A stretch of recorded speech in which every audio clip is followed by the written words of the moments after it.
The Ancestry.com notification blinked on my phone like a tiny heartbeat. New DNA relative, half-sister, 99.9% confidence. I was folding laundry in the den, the one with the faded floral wallpaper. Mark and I picked out the year Emily started kindergarten. The words didn't register at first. Half-sister. I had one sister, Laura, gone 6 years now, and she'd never had children. My hand slowed, a warm sock slipping from my fingers to the carpet. Outside, the Georgia pines whispered the same wind that had rattled our windows for 23 Thanksgivings. I told myself it was a glitch. People get false matches all the time.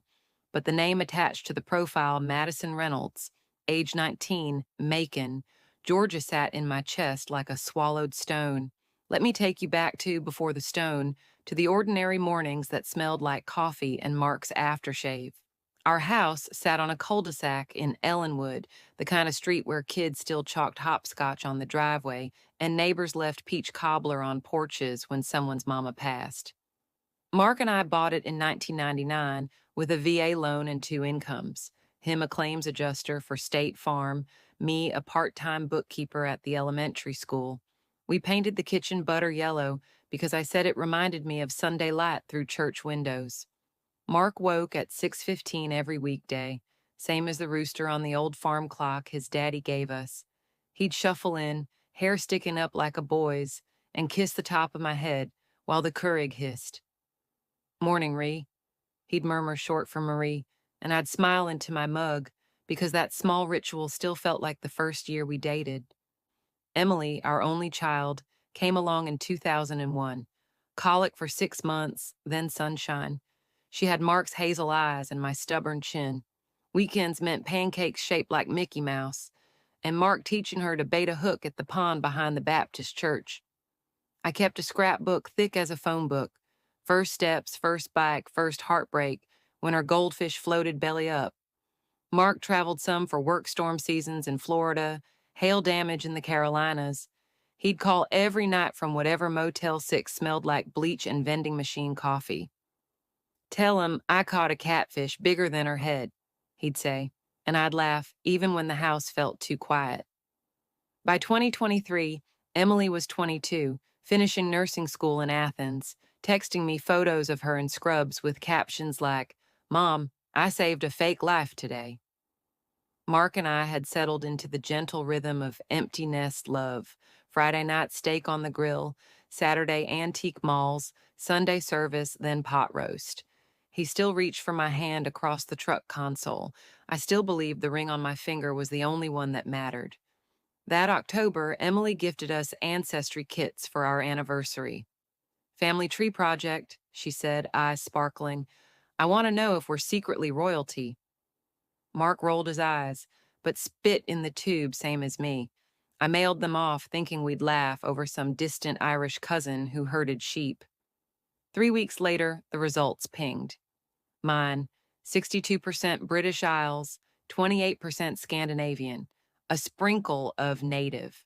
Mark's, similar, plus a cluster of matches I didn't recognize. I clicked through, curious. Then Madison's profile loaded. Her photo showed a girl with Mark's jawline and my mother's narrow nose, smiling in a UGA hoodie. Under Shared DNA, it read, 1,746 Centimorgan's textbook half-sibling. Below that, a tree. Mark listed as father, a woman named Carla Reynolds as mother. Two more branches, Ethan, 16, Lily, 12. I stared until the screen blurred. The den smelled suddenly of the lemon polish I used every Thursday, sharp and accusing.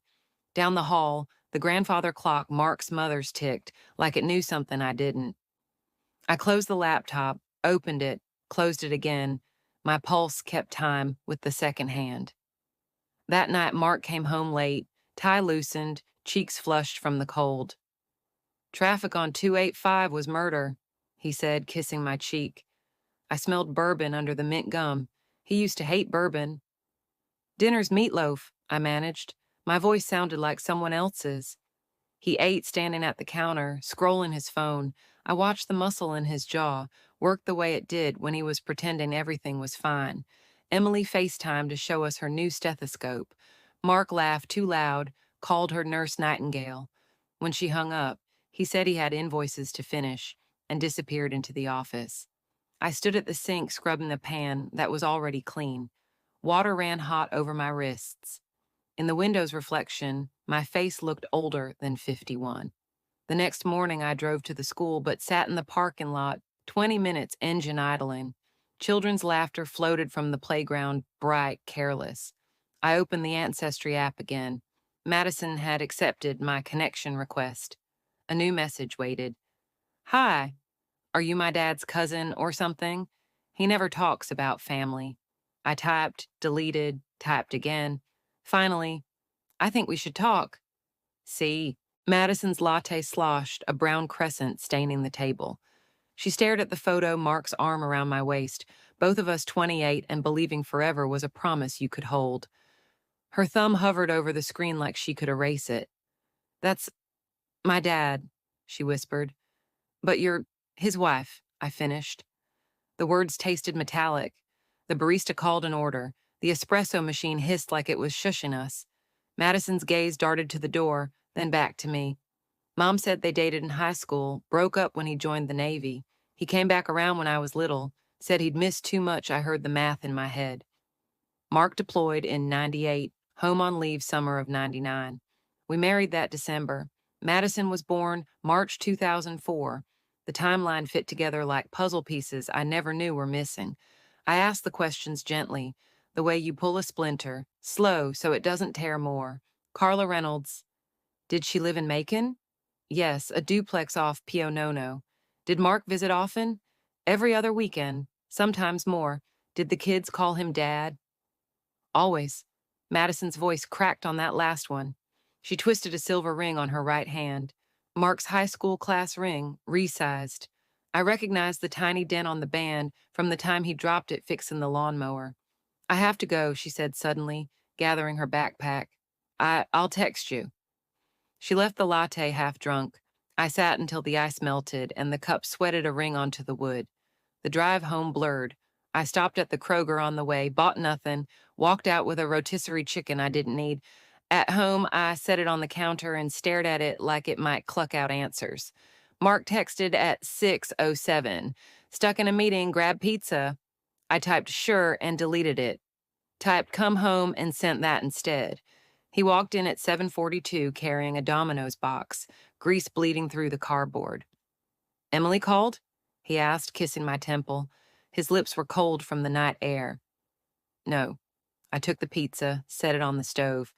We need to talk. He loosened his tie, the blue one, with tiny anchors Emily gave him for Father's Day. Everything okay, Ree? I opened my phone, pulled up Madison's profile picture, held it out. The color drained from his face and staged his cheeks, then lips, then the tips of his ears. The tie slipped from his fingers to the floor. Where'd you get that? His voice came out rusty. Ancestry. She's my half-sister, Match. Your daughter. He reached for the counter like the room had tilted. The pizza box slid an inch.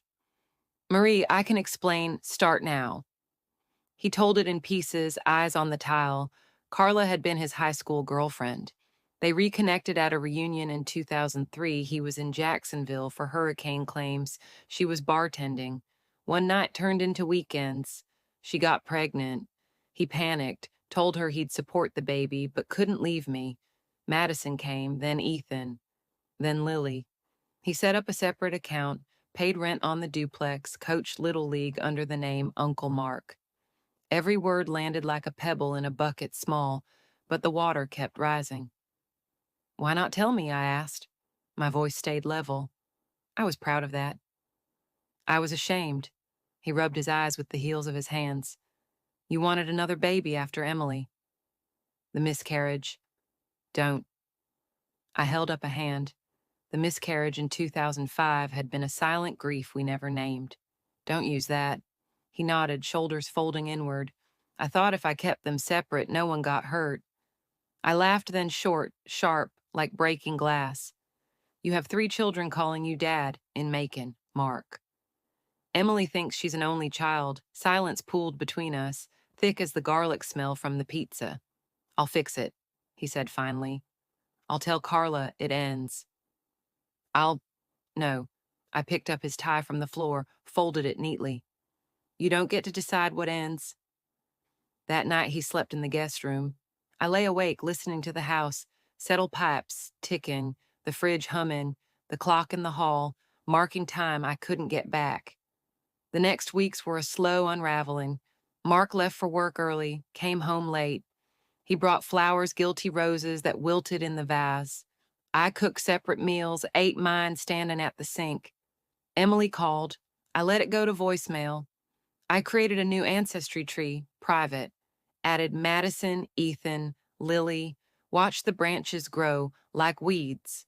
Carla's Facebook was public photos of Mark pushing Lily on a swing, Ethan's baseball trophies, Madison's graduation. The captions, proud dad moment, best bonus kids ever. I printed them. Tucked them in the junk drawer beside the takeout menus. One Sunday, I drove to Macon unannounced. The duplex was brick, modest, with plastic pumpkins on the porch. Through the window, I saw them. Mark at the kitchen table helping Ethan with algebra. Carla laughing at something Lily said. Madison setting out plates. The scene looked normal, happy. I sat in my car until the streetlights blinked on. My wedding ring felt suddenly heavy. At home, Thanksgiving morning smelled like sage and cold panic. I woke before the sun, the house still dark except for the oven light, glowing like a low ember. Mark had slept in the guest room again. I heard the shower running at 5:12, water hammering the tiles the way my thoughts had hammered my skull all night. I'd spent the week planning not revenge, not exactly, but truth with edges. Grocery bags lined the kitchen island, 2 turkeys, 1 for each table, fresh cranberries, the good butter. I labeled every dish with sticky notes so there'd be no confusion whose kitchen we were invading. At 7:30, Mark shuffled in, wearing the same sweater he'd worn to Emily's high school graduation, navy cable knit, pills at the cuffs. He poured coffee with shaking hands. Carla knows we're coming, he said. She thinks it's a blended holiday. I buttered rolls in silence. The knife scraped like a warning. Emily arrived at 9 o'clock, eyes bright with nursing school exhaustion and pumpkin spice latte. Mom, why 2 birds? She asked, hugging me from behind. Her hair smelled like hospital soap. Big crowd this year, I said. My smile felt stapled on. We loaded the suburban coolers, folding chairs, my mother's good platter wrapped in tea towels. Mark drove. Emily sat shotgun scrolling playlists. I stared out the back window at our neighborhood shrinking, porch flags snapping in the wind. Macon appeared too soon. The duplex looked smaller in daylight, geraniums drooping in window boxes. Carla opened the door before we knocked, petite red hair twisted up with a pencil, apron that read, "Kiss the cook or starve." Mark, you made it. She kissed his cheek, then turned to me with a smile that faltered only a fraction. Marie, right? I've heard so much liar, I thought, but I handed her the cranberry sauce. Inside, the house smelled of cinnamon and something fried. Madison froze in the hallway, phone halfway to her ear. Ethan bounded in from the backyard, football tucked under one arm, Lily trailing with a fistful of dandelions. Emily's gaze bounced between them. Dad, who are these kids? Mark cleared his throat. Everyone sit. We need to talk. We gathered in the living room, mismatched couches, a coffee table scarred with crayon. I set the platter down like a referee dropping a puck. Mark started, voice cracking on every name. Marie is my wife, Emily my daughter, Madison, Ethan, Lily. You're my children too. Carla laughed sharp, disbelieving. Mark, stop. You're scaring them. He pulled out his wallet, slid our wedding photo across the table. Then Madison's birth certificate from his coat pocket father, Mark Allen Reynolds. The room went still, except for the wall clock ticking like a bomb. Lily tugged Carla's sleeve. Mommy, is Daddy married to 2 people? Carla's face cycled through colors pink, white, red. She looked at me like I'd brought a weapon. You knew? I found out last month, I said. My voice stayed calm. I'd practiced in the mirror. Ancestry connected us. Madison messaged me. Madison's eyes filled. I thought you were a cousin. Ethan kicked the couch leg. This is bullshit. Language, Carla and I said at the same time. We glanced at each other, startled, almost amused. Mark tried to touch Carla's arm. She jerked away. 20 years, Mark? 20? Emily stood slowly. You have a whole family? While Mom was... Her voice broke. She looked at me, eyes pleading. Mom, I took her hand. I'm here, baby. Carla rounded on Mark. The cruise last Christmas. The work trip to Biloxi. You were here opening gifts under our tree. Mark's head dropped. I'm sorry. Sorry doesn't give my kids a father on Father's Day. Carla spat. Lily started crying soft, confused sobs. Madison scooped her up, rocking automatically. Ethan stormed out the back door. The screen slammed like a gunshot. I felt the room tilt. All these children, mine, hers, ours, caught in the same lie. Carla pointed at the door. Get out. All of you. No, I said. Everyone looked at me. We're eating first. The food's hot, the kids are hungry, and truth tastes better with gravy. Emily stared like I'd grown a second head. Mark opened his mouth, closed it. I carried the turkeys to the dining table, 2 card tables pushed together, covered in a plastic cloth printed with pilgrims. I unwrapped dishes, passed plates. My hands didn't shake, I wouldn't let them. We ate in near silence, forks scraped. Lily sniffed between bites of mac and cheese. Madison kept glancing at Emily like she was a puzzle. Halfway through, Carla spoke to the sweet potatoes. I thought he was separated. He wore a ring sometimes, not others, said it was complicated. I thought the same, I said. Emily pushed her plate away. I can't do this. She walked out to the porch. Mark followed. Through the window, I saw him try to hug her. She stepped back. Carla's eyes met mine across the table. What now? Now we finish dinner, I said. Then we decide what kind of fathers and mothers these children deserve. The last bite of pecan pie stuck in my throat like sand. Carla cleared the table with sharp, efficient movements, plates clattering, silverware rattling into the sink. Madison hovered, wanting to help, afraid to choose sides. Lily had fallen asleep on the couch, thumb in mouth, dandelions crushed in her fist. Outside, Emily's voice rose and fell with Mark's murmurs. I caught fragments. How could you? My whole life. I slipped into the half bath, locked the door, and let the tears come silent, hot, the kind that don't make noise but burn tracks down your cheeks. The mirror showed a woman I barely recognized, eyes swollen, lipstick chewed off, gray roots peeking through drugstore auburn. I splashed cold water, patted dry with a hand towel that smelled of fabric softener and someone else's life. When I came out, Carla was wiping the counter in tight circles. I'm not leaving without a plan, I said. She didn't look up. What kind of plan doesn't blow up 5 kids? The kind where nobody gets to hide anymore. We sat at the cleared table, me, Carla, Madison. Ethan still sulked in the backyard. Mark and Emily paced the driveway. I opened my notebook, the one I use for grocery lists and PTA minutes, and tore out a fresh page. First, I said, the money. Carla's head snapped up. What money? Child support, college funds, the duplex rent, everything. I slid a bank statement across the table, highlighted in yellow. He's been wiring from our joint account. 23 years of our savings. Madison's eyes widened.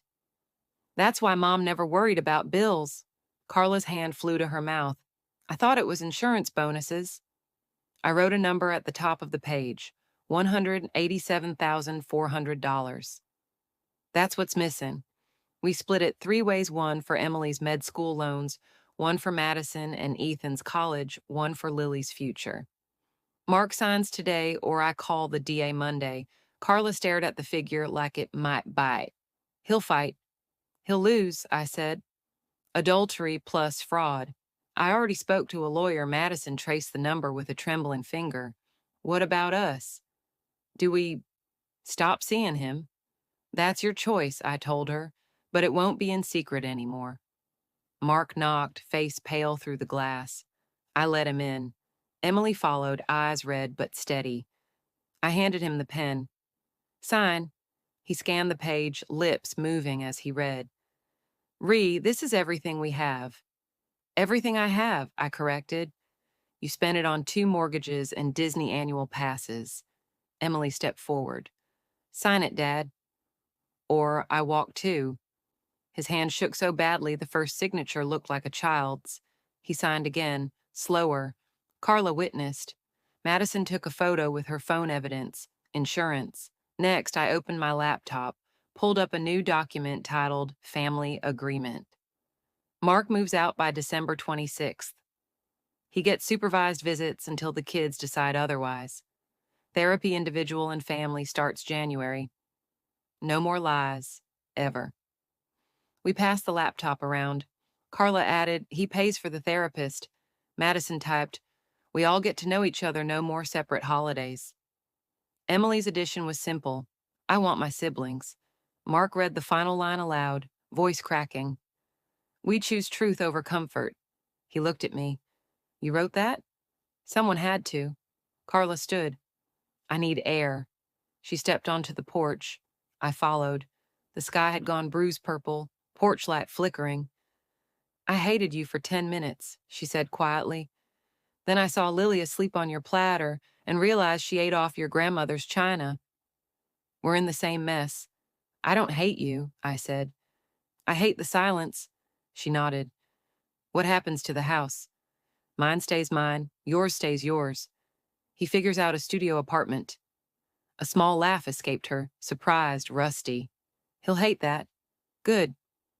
Inside, the kids had migrated to the living room. Ethan kicked the ottoman, but softer now. Lily woke, confused, and crawled into Madison's lap. Emily sat cross-legged on the carpet, showing Ethan her nursing textbook. Mark hovered in the doorway like a ghost. I beckoned him in. Call your parents, I said. Tell them everything. Then call mine. He dialed on speaker. His mother picked up on the second ring. Happy Thanksgiving, son. And the story spilled out in halting bursts. She gasped, cried, asked for Carla's number to apologize. My own mother listened in silence, then said, Marie, bring all the grandchildren for Christmas. We'll need a bigger table. By 9 p.m., the kitchen was clean, leftovers divided into Tupperware, labeled with Sharpie. We loaded our car. Carla loaded hers. The kids exchanged numbers, tentative hugs. Emily lingered last.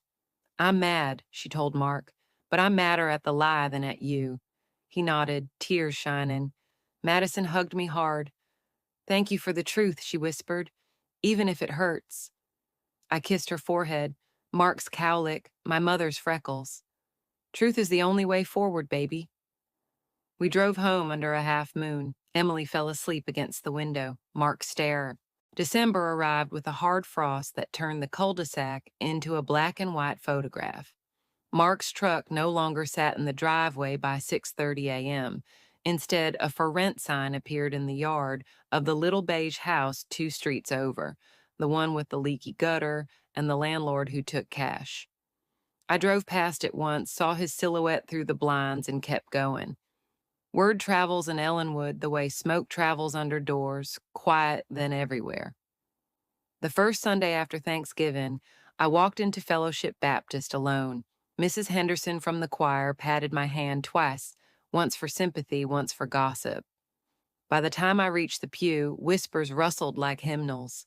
Brother Tim's sermon was on, The Truth Shall Make You Free.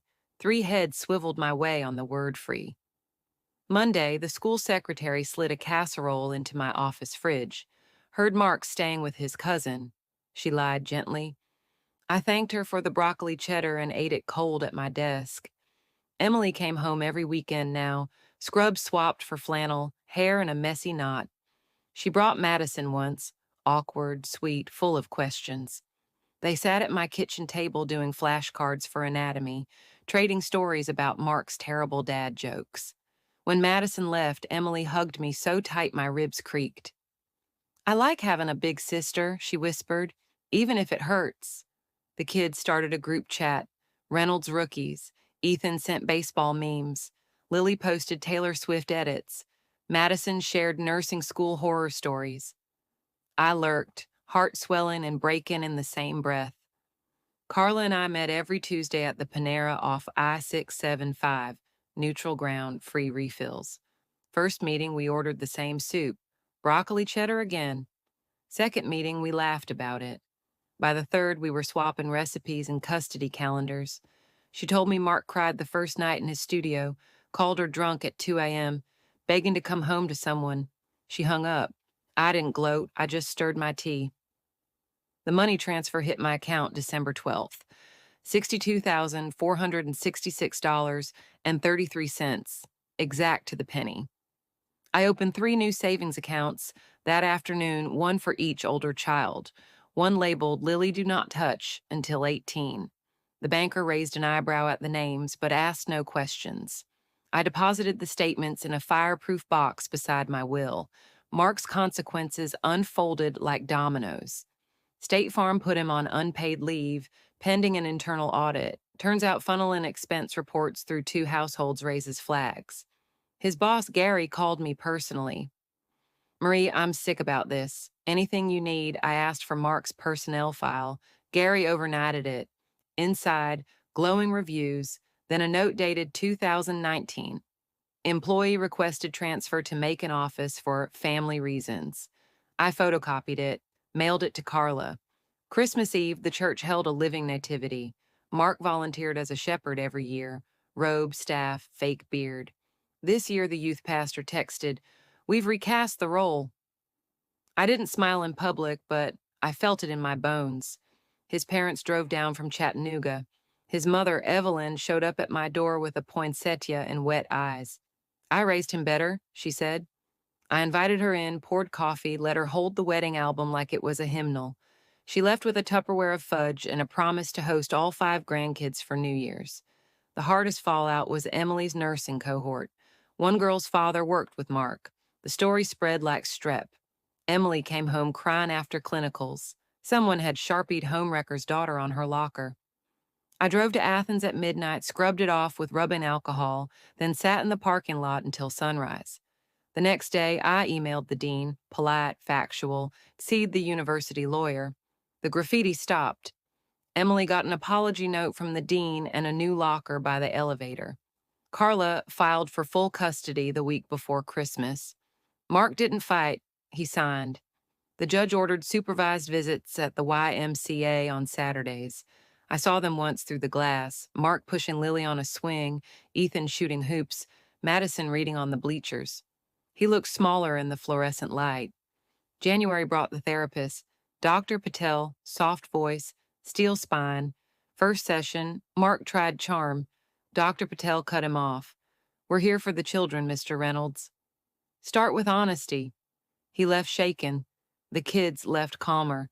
The final domino fell Super Bowl Sunday. Mark's fantasy league group, guys he'd golfed with since Emily was in diapers, met at Buffalo Wild Wings. Someone leaked the story. The group chat exploded. By kickoff, Mark was uninvited from the league, the annual beach trip, and Gary's lake house. He texted me from the studio. "I have no one." I replied, "You have 5 someones. Earn them." That night, I baked cinnamon rolls, the kind Mark used to inhale straight from the pan. Emily, Madison, and Ethan devoured them while Lily decorated the burned ones with sprinkles. The kitchen smelled like yeast. Spring came early that year, dogwoods blooming pink against the sky, like apologies nobody asked for. The house felt different without Mark's boots by the door. Quieter, yes, but also lighter, the way a room feels after you open the windows in March. I moved the grandfather clock to the hallway so it wouldn't chime over my morning coffee, some sounds you just don't need anymore. I kept the yellow kitchen, painted the guest room lavender for when the girls stayed over, hung a new calendar, the kind with big squares, and filled it with color-coded ink, blue for Emily's clinicals, green for Madison's study group, purple for Lily's dance recitals, orange for Ethan's baseball. The days looked crowded, but crowded in the way a garden looks crowded, full of life pushing up through the dirt. Mark moved into the beige rental permanently. He took the Navy photo, left the wedding album. I found his high school yearbook in a box marked "Donate" and slipped Madison's baby picture between the pages before dropping it at Goodwill. Some stories belong to the next generation now. Money settled into its new places. Emily paid off her first semester of grad school and bought scrubs that actually fit.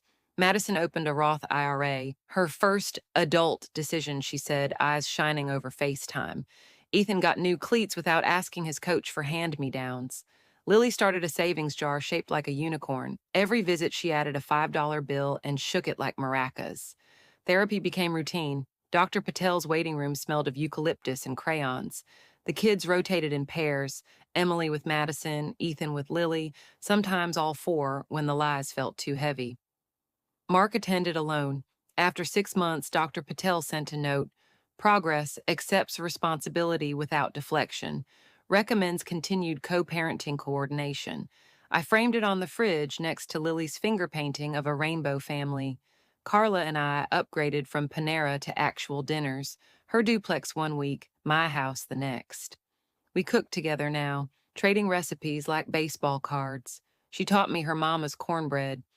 I showed her how to make yeast rolls that rise overnight. The kids ate seconds and thirds, arguing over who got the crispy edges. We let them. Some battles aren't worth winning. July brought heat thick as syrup. I hosted a backyard barbecue, first one without Mark's secret phone buzzing in his pocket. Neighbors drifted over with lawn chairs and watermelon. Mrs. Henderson brought her famous banana pudding. Brother Tim prayed over the ribs and didn't mention sin once. Ethan pitched to the little leaguers in the side yard. Lily led a dance-off on the patio. Madison and Emily set up a nursing station. Band-aids, sunscreen, popsicles for low blood sugar. I watched from the porch swing, lemonade sweating in my hand, and felt something loosen in my chest. Not forgiveness exactly, but space. Mark came at 4 o'clock, supervised by Carla's brother, Luis, court-ordered, but Luis brought his own cooler of beer and ended up refereeing the water balloon fight. Mark wore a new shirt, no logo, sleeves rolled. He looked like a man who'd lost weight in places that weren't his waist. The kids greeted him with cautious waves, then pulled him into the chaos. I stayed on the swing, rocking slow. Later, when the sun dipped low and fireflies blinked on like tiny lanterns, Mark approached. "Ree, can we talk?" I nodded toward the Adirondack chairs under the pecan tree. We sat. Crickets stitched the silence. "I sold the truck," he said. "Paid off the duplex back rent. Carla's buying me out of the deed good. I start a new job Monday, claims adjuster for a smaller firm, half the travel. Good." He picked at a splinter on the armrest. I missed the clock chiming. I almost smiled. "I moved it." He nodded, swallowed. "The kids. They call me Mark now, not Dad. Except Lily sometimes slips, 'They'll decide what you are,' I said. 'That's the consequence you live with.'" He looked at me then, really looked. "I'm proud of you, Marie. The way you held it together. The way you held them together." Pride from him felt like a foreign coin, shiny, but I wasn't sure what it bought. I tucked it away without spending it.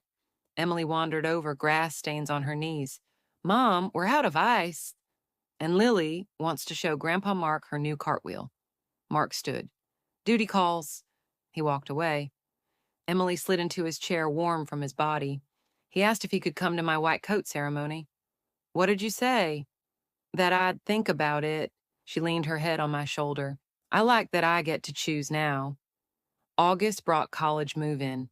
Madison and Emily shared a U-Haul. Madison to Georgia State, Emily to grad housing. I drove the truck. Carla rode shotgun with a cooler of sandwiches. We unloaded dorm rooms side by side, lofted beds, string lights, the smell of fresh paint and nerves. That night we ate pizza on the floor, 5 adults and 0 secrets between us. Fall turned the pecans.